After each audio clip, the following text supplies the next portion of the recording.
การสร้างรายงานสั่งรวมแบบเลือกสถานที่เดียว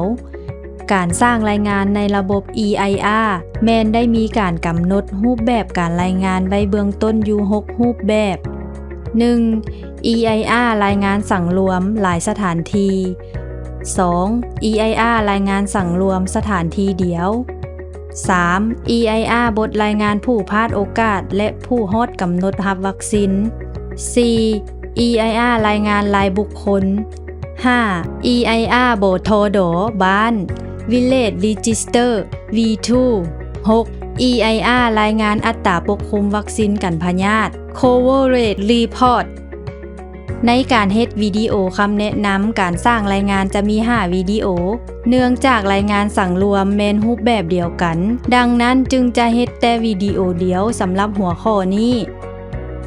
ในวิดีโอที่6นี้พวกเราจะลงลึกหัวข้อการรายงานสั่งรวมแบบเลือกสถานที่เดียวการเข้าหาทุกคำสั่งการสร้างรายงานแม้นมีขั้นตอนเดียวกัน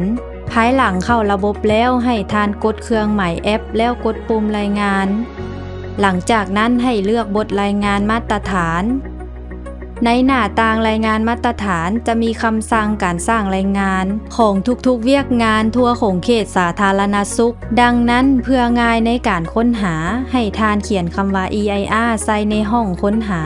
และจะเห็นมีคำสั่งรายงานที่เกี่ยวข้องกับเวียกงาน EIR ปรากฏขึ้นมา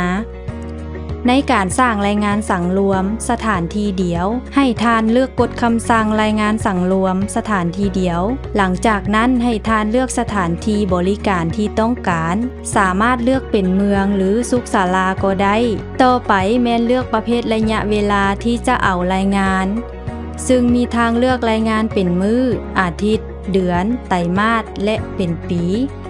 ต่อไปแมนเลือกช่วงเวลาในกรณีนี้แมนจะเลือกเป็นปี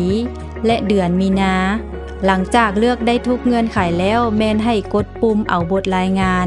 แล้วระบบก็จะดึงรายงานสั่งรวมของเดือนนั้นมาแสดงไว้ด้านลุ่มถือว่าจบขั้นตอนการสร้างรายงานสั่งรวมสถานที่เดียว